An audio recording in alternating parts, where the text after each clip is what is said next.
I always thought I had my life figured out. People in my neighborhood used to call me wise, dependable, and steady. I was the woman who could cook a meal out of scraps, the woman who knew how to soothe a crying child, the woman who had lived long enough to give advice that carried weight. To my family, I was the backbone. To the children around me, I was Grandma, even though some of them were not mine by blood. My mornings followed a rhythm. I woke before the sun, boiled water for tea, and sat by the window to watch the light crawl across the street. Children's voices always carried through the thin walls of our block. They came running, shoes untied, hair messy, calling out, "Grandma, Grandma, are you making breakfast today?" They didn't live under my roof, but they might as well have. I brushed their hair, stitched their clothes, and packed their lunches as if my hands had been made for that purpose alone. Neighbors admired me for it. At church, people would smile and say, "You're blessed to be surrounded by so many little ones." I nodded and smiled back, proud of the way they clung to me. Some even whispered that I was more mother than their real mothers. I never corrected them, because it felt true. My house was their safe place. My lap was their pillow. My arms were their shield. My husband often joked, "You've built yourself a second family." I laughed then, not knowing how sharp that truth really was. I believed in duty. I believed in loyalty. And above all, I believed in love, the kind that never runs dry. That's why when children looked at me with tired eyes or empty stomachs, I never asked whether it was my responsibility. I simply acted. I bought shoes when their soles had worn out. I sewed costumes for their school plays. I spent late nights nursing fevers, whispering prayers over their beds. I thought that made me strong. I thought it made me needed. But looking back, I realize it made me blind. There were small moments that should have made me pause. The way one little girl had her father's smile but never mentioned his name. The way my husband sometimes vanished with the excuse of helping a neighbor. The way my best friend's laughter always rang louder when he was near. I noticed these things, but I buried them under chores and recipes. I told myself, "You're imagining shadows." To the children, I was second mom. To my friend, I was a convenient helper. To my husband, I was the cover that kept his secret safe. But at that time, none of it was clear. At that time, I believed I was doing God's work by keeping families together, even if it meant wearing myself thin. I believed my loyalty was my crown. I had no idea it was being used against me. The days flowed one into another, like beads on a string. Morning tea, children's footsteps, laughter in the yard, dinner at the long table, bedtime stories whispered under dim lamps. Ordinary life, happy life. At least that's what I thought. What I didn't know, what I couldn't even imagine, was that for 15 years I was not just the caring neighbor, not just the godmother, not even just the trusted friend. I was raising my husband's other family. That truth was waiting for me, quiet as a snake in the grass. And when it finally struck, it tore through everything I believed about love, loyalty, and family. But I'm getting ahead of myself. Before the storm came, there was warmth. Before the betrayal, there was pride. And before justice returned with sweet revenge, there was a grandmother who thought she knew everything. At first, the changes were so small I brushed them aside. A misplaced receipt, a child's innocent slip of the tongue, a knock at the door when my husband wasn't home, followed by a neighbor saying, "Oh, I must have gotten the wrong time. Little things. Ordinary things. Things I convinced myself didn't matter. One afternoon, while folding laundry, I found a crumpled shopping receipt tucked in the pocket of my husband's trousers. It wasn't unusual for him to forget things in his pockets, but the receipt was from a store across town, the same store my best friend often shopped at. The item listed wasn't his style either. A girl's pink dress, size 5. I smoothed the paper, told myself maybe he was helping a neighbor. Maybe he was being kind, after all. Wasn't he known for generosity? But then came another slip. I was sitting at the table with little Michael, spooning soup into his bowl, when he looked up at me with a mouth half full and asked, "Grandma, when is Daddy coming back?" I smiled and said, "Which Daddy, my love?" He looked at me puzzled, as if I should already know, and replied softly, "Daddy Robert." My husband's name. My heart skipped, but I forced a smile. Children mix things up, I told myself. They see men as father figures when they spend time around them. I had no reason to doubt the boy. Still, the words hung in the air, sticky and sharp. More small signs followed.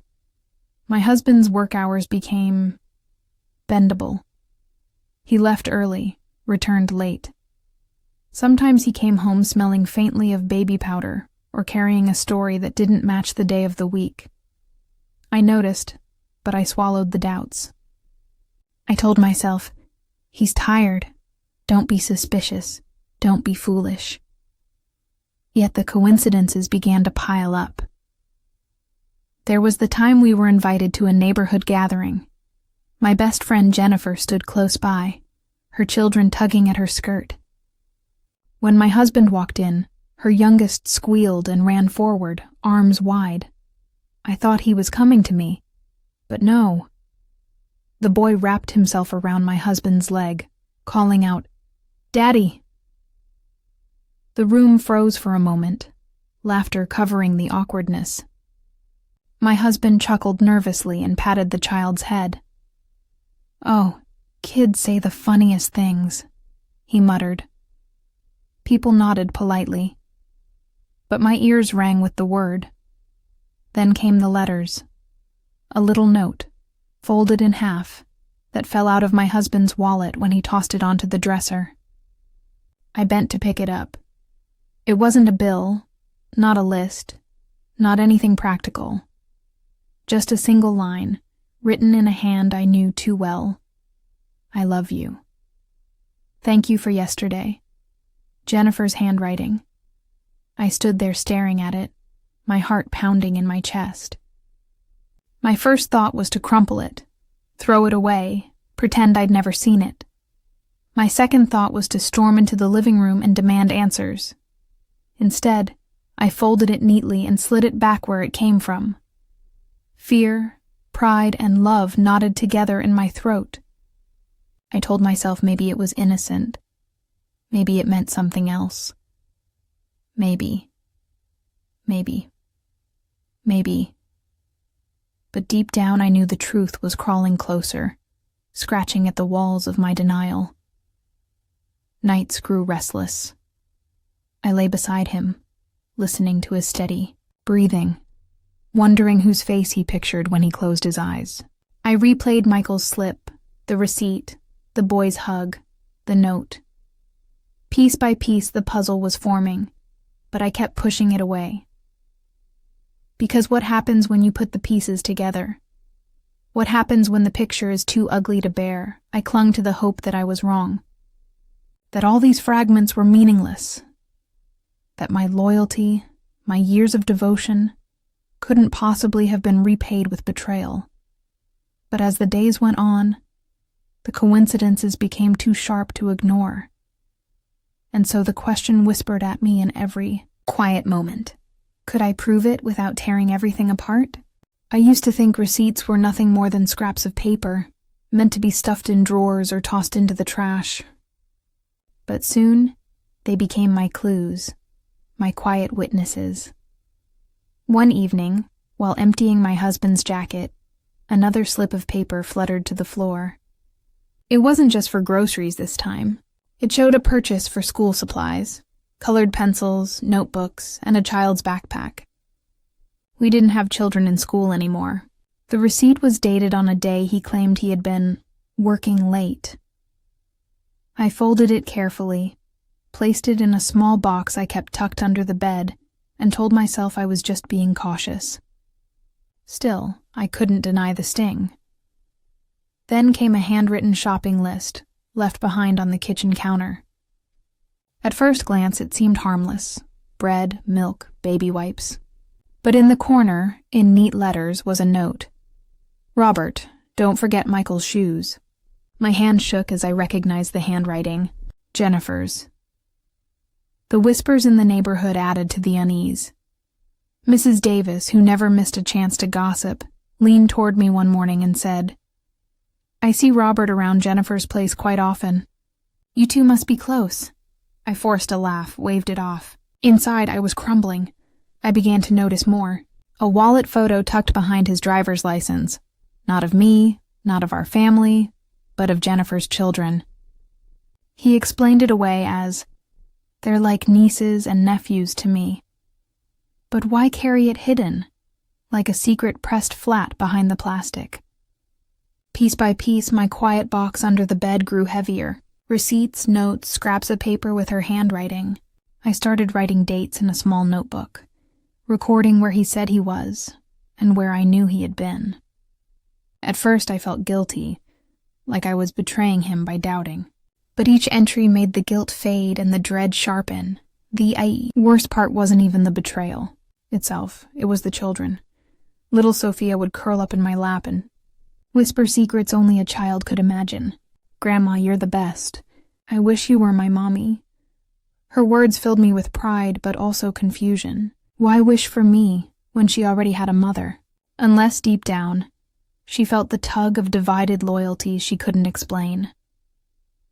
Michael, sweet boy, would reach for my hand on the walk to church, calling me second mom. His love was pure, untainted.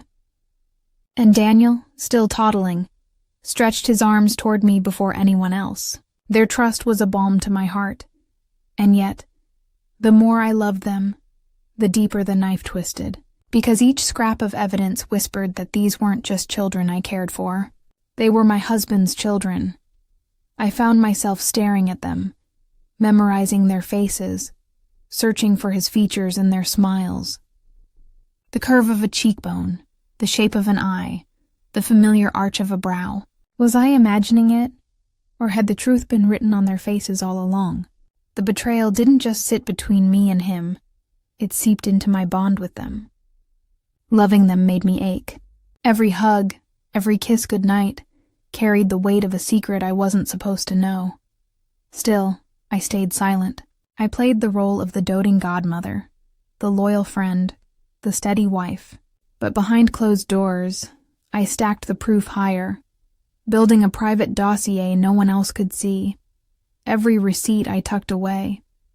Every note I copied into my notebook. Every whispered comment, every slip of the tongue. I recorded it all, because someday soon, I would need more than suspicion. I would need the truth solid in my hands, and when that day came, there would be no denying it. Once the receipts started piling up, I knew watching wasn't enough. I had to test him, quietly, patiently, without letting him suspect. I began with his comings and goings. Robert always said he worked late on Thursdays.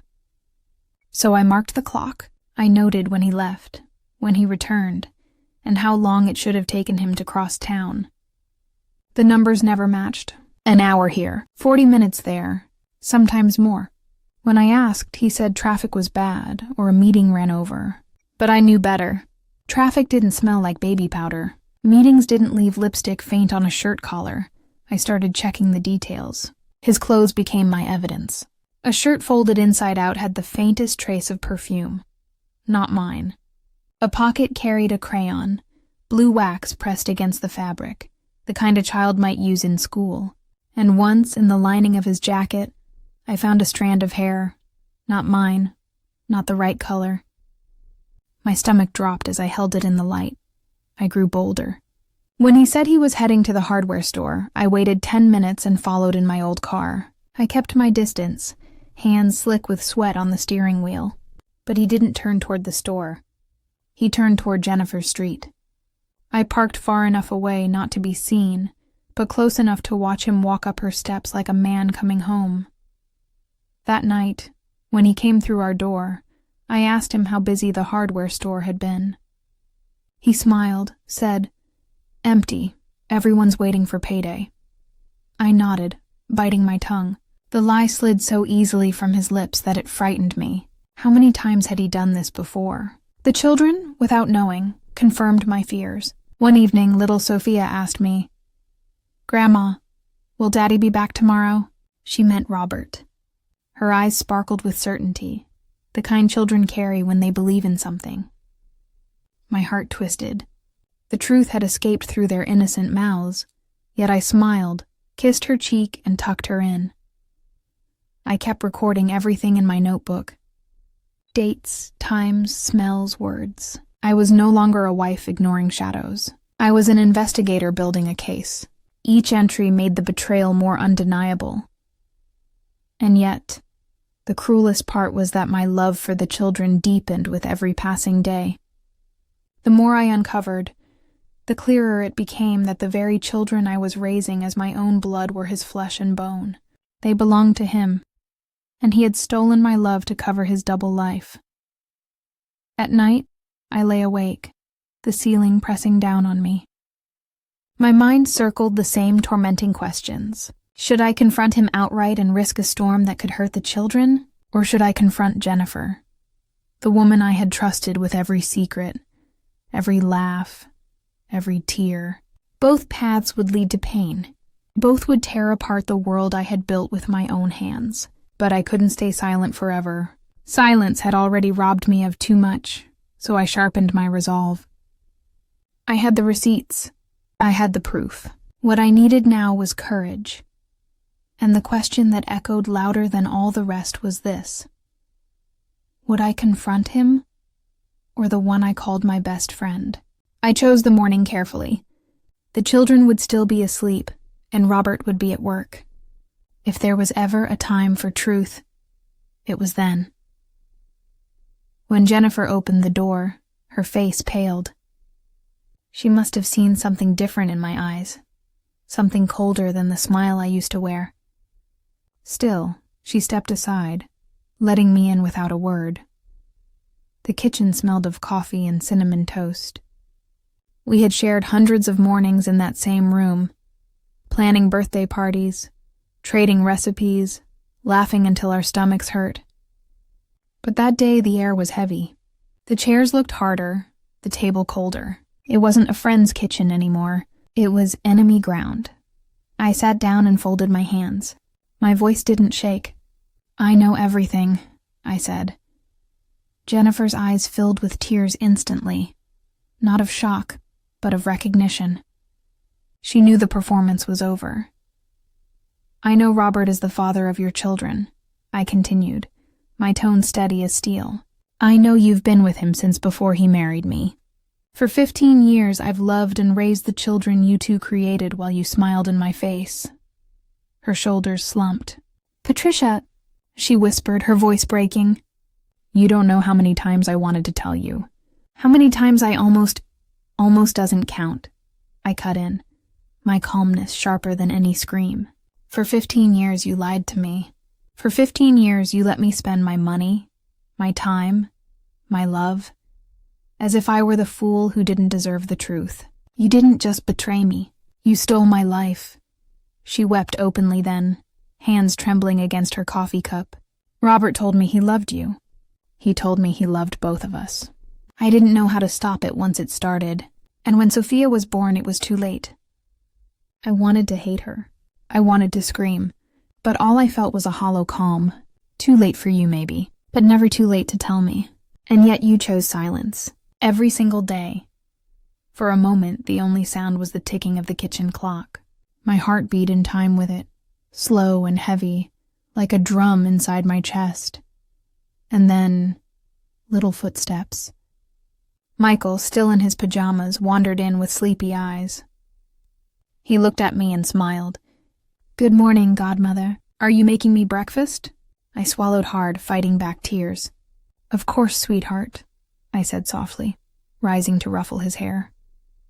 My hands shook as I poured him a bowl of cereal, the most ordinary act in the most devastating moment. Daniel soon toddled in, clutching his blanket, reaching for me as he always did. I picked him up, rocked him gently, my voice low so he wouldn't sense the storm brewing just feet away. Jennifer wiped her tears and whispered, "See? They love you. They always have." Her words stung worse than any blade. They weren't just children I loved. They were proof of the betrayal I had lived blind to. I looked at her over Daniel's tiny head and said, "I won't scream. I won't fight you here. But don't mistake my calm for forgiveness. I can't live this lie any longer. These children deserve to know the truth about their family, and I deserve my life back." She whispered apologies, over and over, but apologies don't stitch back a soul once it's torn. When I left that kitchen, I knew I had crossed a line. I wasn't the silent fool anymore. I wasn't the godmother who accepted scraps of truth. I was the woman preparing for the end of the performance. But the real showdown had to be public. Once the truth sat fully in my hands, silence was no longer an option. But I also knew I couldn't explode in rage. Screaming would only make me look weak, unstable, even pitiful. No. If I was going to end 15 years of lies, it had to be on my terms. Calm, clear, public. So I began to plan. At night, while Robert slept, I sat at the small desk in our bedroom with a notebook. I wrote down everything I had collected, the receipts, the notes, the times he disappeared, the whispers from neighbors. I documented it all in neat, steady handwriting, not for him, not even for Jennifer, for me, so I could look at the proof and never doubt my own eyes again. I placed the receipts into envelopes, sorted by year. I clipped Jennifer's notes together. I even copied my own diary entries, making a small record of how long the performance had lasted. It wasn't a scrapbook. It was an arsenal. But I didn't want to just keep the evidence. I wanted my words to be as precise as the paper. I rehearsed what I would say, short, sharp sentences that would cut deeper than any shout. I stood in front of the mirror, looking at the woman I had once believed was naive, and I practiced saying the words that would break the lie wide open. I chose the day carefully. A birthday party, one of the children's, the perfect stage. Everyone important would be there. The neighbors, family, even the women we worked for. No one would be able to pretend it hadn't happened. No one would be able to dismiss me as bitter or mistaken. They would all hear the truth together. I told my sister Linda a week before. We sat at her kitchen table, and I laid out the evidence in front of her. Her hands shook as she read the notes, flipped through the receipts. When she finally looked at me, her eyes were wet. "How have you carried this alone for so long?" She whispered. "I don't know," I said. "But I can't carry it silently anymore." She gripped my hand. "Whatever happens, I'll be there." Her promise steadied me more than she realized. For 15 years, I had felt alone in my suspicion, in my quiet pain. Now, for the first time, someone else knew the truth. I wasn't crazy. I wasn't imagining things, and soon everyone else would know too. The night before the party, I prepared my things like a soldier before a battle. I laid out my most dignified navy blue dress, the one I had worn to weddings, church events, and holidays. It wasn't about beauty. It was about standing tall, looking strong, showing them the face of a woman who could not be broken. I packed a small envelope with divorce papers I had already signed. My hand had trembled when I wrote my name across the bottom line, but the signature was bold, final. That envelope would be my last word. I barely slept that night. My body trembled with a strange mixture of dread and relief. I knew the performance was about to end, but endings never come easy. As dawn broke, I looked at myself in the mirror one last time. The woman staring back wasn't the same one who had folded children's clothes in blind devotion. She wasn't the fool who ignored receipts or explained away lipstick stains. She was someone new, and as I breathed in, I whispered to myself, "This isn't revenge. This is dignity," because when I stepped onto that stage, I wasn't just exposing them. I was reclaiming myself. The stakes couldn't be higher. This reveal wasn't just about breaking lies. It was the pivot point of my life. The yard was strung with balloons in yellow and blue, the boys' favorite colors. Tables were lined with food, the smell of roasted chicken and frosted cake in the air. Laughter floated above the chatter of neighbors. On the surface, it was just another family celebration, but for me, every detail felt sharpened, every sound louder, every smile like a mask. I was counting the minutes. I greeted guests as I always did. I played with the children, carried plates, even snapped a few pictures. No one would have guessed what I was holding inside. I was calm, too calm. It was the stillness that comes before thunder. When the food was cleared and everyone waited for the cake, I asked my sister to help gather the guests. They sat in rows of folding chairs, smiling, expecting the usual sweet words. My husband stood by the cake, Jennifer beside him, both unaware of what was about to come. I took a step forward. My heart pounded, but my voice was steady. "I want to thank all of you for being here today to celebrate Michael's birthday," I began, smiling as if nothing was unusual. For the last 5 years, I've had the privilege of being godmother to him, to Sophia, and to Daniel. They've brought so much joy into my life. The crowd nodded, murmurs of agreement rising. It sounded like the opening of a typical toast.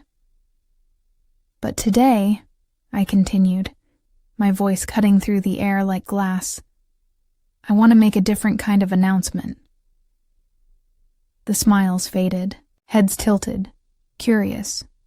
"I want to publicly congratulate Robert and Jennifer. After 15 years of keeping their relationship a secret, today we can finally acknowledge them as a family. Because Robert is the father of these children." The silence was deafening. Faces froze mid-smile. I watched as the color drained from Robert's cheeks. Jennifer clutched the table, trembling. "Yes," I pressed on before anyone could interrupt. "For 15 years, I raised my husband's children, believing I was their godmother. For 15 years, I loved them as my own, while Robert and Jennifer laughed at my loyalty." Gasps rippled through the yard. Neighbors leaned forward, wide-eyed. Some women covered their mouths. Others whispered fiercely to each other. Michael shifted nervously in his chair, not fully understanding but sensing the storm. He ran to me, clinging to my leg. I lifted him into my arms, kissing his hair. My voice softened for a moment. "These children have been the greatest blessing of my life. I will always love them." Then I turned back, my eyes locking on Robert. "But my role in this performance is finished." He stumbled forward, hands raised. "Please don't do this here. We can talk privately. Don't drag the children into this." I met his plea with a calm so cold it startled even me.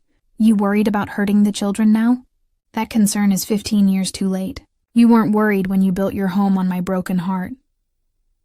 I reached into my purse and pulled out the envelope. "Here," I said clearly, so every guest could hear. "These are divorce papers, already signed. The only thing left is your name."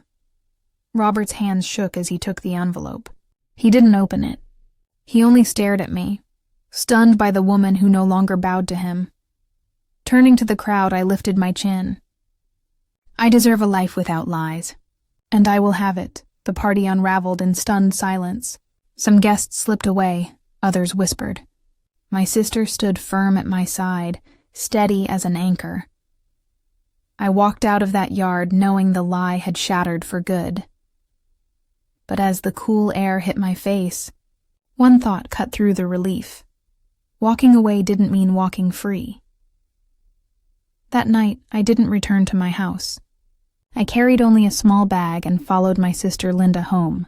Her kitchen light glowed like a lighthouse when everything else in my world felt dark. I sat at her table, still in the navy blue dress, still trembling from what I had done.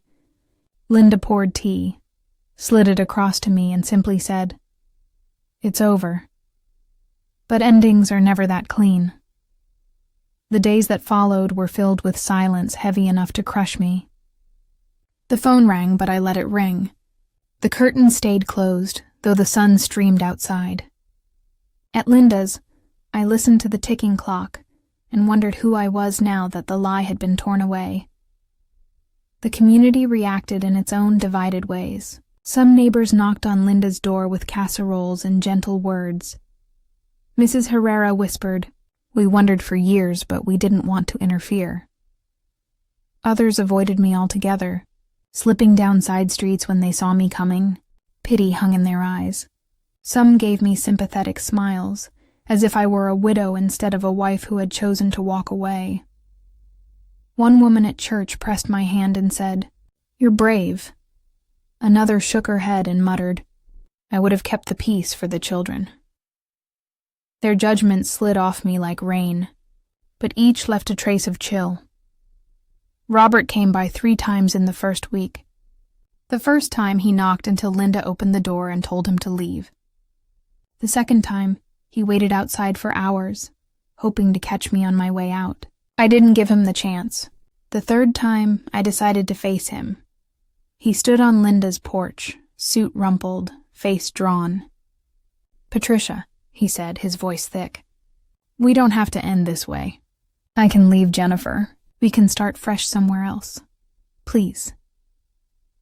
I looked at him, really looked, and saw not a man begging for love, but a man desperate to protect his comfort.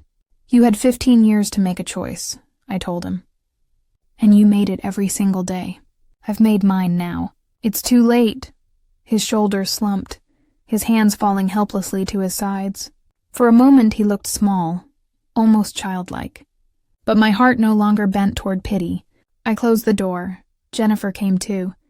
She arrived pale and thinner than I remembered, her eyes swollen from tears. She asked for 5 minutes. Linda hovered close by as I agreed. Jennifer's voice cracked as she spoke.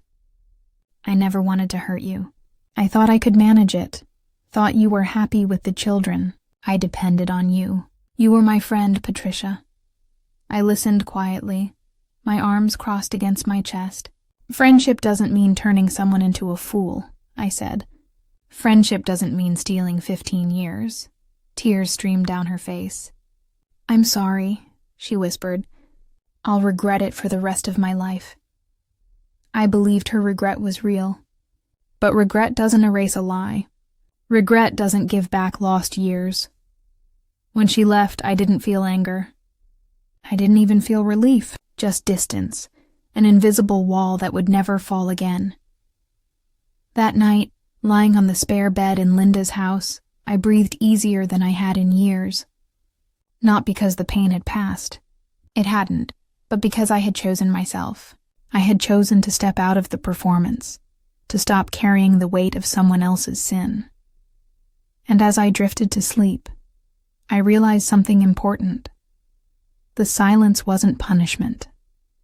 It was space. Space for me to decide what came next.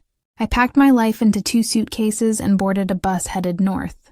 Orlando disappeared behind me in the rear window, its palm trees shrinking until they looked like painted lines against the horizon. Ahead lay New York City, a place so vast and loud that I believed I could bury my old life inside it. The first weeks were brutal. I rented a single room above a laundromat in Queens. The air smelled of soap and steam, and the noise from the machines rattled the floor at night. I worked as a cleaner in office buildings, scrubbing floors long after the executives had gone home. It wasn't glamorous, but it was honest. Every dollar I earned came from my own hands, free from the lies that had once tied me down. In time, I found small freedoms I had never known before. I could decide what to eat without cooking for someone else's schedule. I could walk through Central Park on a Sunday without waiting for permission or pretending not to see the truth. I even enrolled in evening classes at a community college. Sitting in a classroom at 50, notebook open, I felt both foolish and proud. My world was expanding instead of shrinking. Then the letters began to arrive. At first, one from Sophia, her handwriting clumsy but heartfelt. Dear godmother, I miss you. Mommy says you moved far away. Uncle Robert is sad. Please don't forget us. Love, Sophia, I cried, holding that page. My tears stained the ink, blurring the words. But I could still feel the love pressing through every line. A week later, Michael sent a drawing of a house with stick figures holding hands. He had labeled them: Mommy, Daddy, Sophia, me, Daniel, and you. Even though my world had been torn apart, in their eyes I still belonged. Those letters became my lifeline. Each envelope was proof that love doesn't vanish just because trust has been broken. I would read them at night after long shifts, whispering prayers over each child's name. Betrayal had destroyed my marriage and my friendship, but not the bond I had built with those little souls. Slowly, I began to rebuild. Not only my circumstances, but my sense of self. I learned how to take the subway without fear, how to stretch $20 across a week of groceries, how to laugh with strangers who became friends. For the first time in decades, my choices were mine alone. Yet forgiveness lingered like a question I couldn't answer. Could I forgive Robert for stealing years of my life? Could I forgive Jennifer for twisting my trust into her shelter? And most of all, could I forgive myself for ignoring the signs? Some nights the anger returned sharp and hot.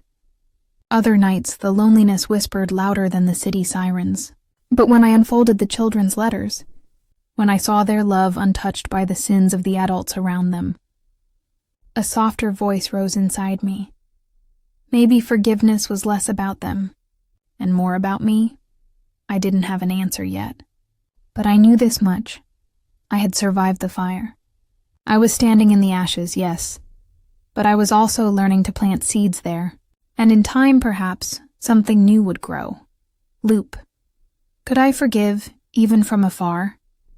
Years passed, and the woman they once whispered about as broken became someone new. In New York, I rose from cleaning hotel rooms to managing them. Later, I stood at the head of meetings where people respected my voice, not because I was someone's wife or someone's helper, but because I had earned that place myself. Financial stability followed. A modest apartment of my own, savings in the bank, and the quiet confidence of knowing I could pay my bills without depending on anyone. Those simple victories meant more to me than gold. They were proof that my worth had never belonged to Robert, Jennifer, or the lies they lived in. The children grew too. Our bond carried on through letters, visits, and small acts of love that distance could not erase. Sophia, always wise beyond her years, once wrote, Godmother, I told my class you are the bravest woman I know. You walked away when it hurt the most, and you built a life that made you proud. Those words sank deep. For so long I thought my story was only about betrayal and survival. But in their eyes, I had become something greater, a living lesson that courage is stronger than deceit. Michael found his way in studies. Daniel sketched the world with his gifted hands. David grew with stories of me he had never forgotten, and through them, I saw my truest revenge unfold. Not revenge in the cruel sense, but revenge as reclamation. Every success, every smile free of lies, every boundary I defended, these were my answers to the pain they once thought would silence me. I learned that revenge didn't need to destroy others. It needed to rebuild me. Sweet revenge was not about their downfall, but my rise. It was about showing that the woman they had underestimated could take back her dignity, her future, and her peace. Now, when I look in the mirror, I see someone who chose herself over comfort, over fear, over the easy lie of staying. I see someone who refused to be defined by betrayal, and instead chose to write a new story with her own hand. And perhaps that is the greatest legacy of all. Not the suffering I endured, but the life I built because of it. A life of strength, independence, and love, on my terms. So if you hear my story and feel your own pain echo in it, I want you to remember this. You are not trapped by what others did to you. You are not defined by the years they stole. Your revenge, your justice, can be as simple as living well, as bold as choosing yourself, as powerful as refusing to be silent. Because in the end, justice is not always delivered in courts or punishments. Sometimes justice is simply reclaiming the life you were always meant to live. If this story touched you, share your thoughts below. Have you ever had to choose yourself over family? I'd love to hear your story. And if you want more true stories of resilience and emotional twists, don't forget to like, comment, and subscribe.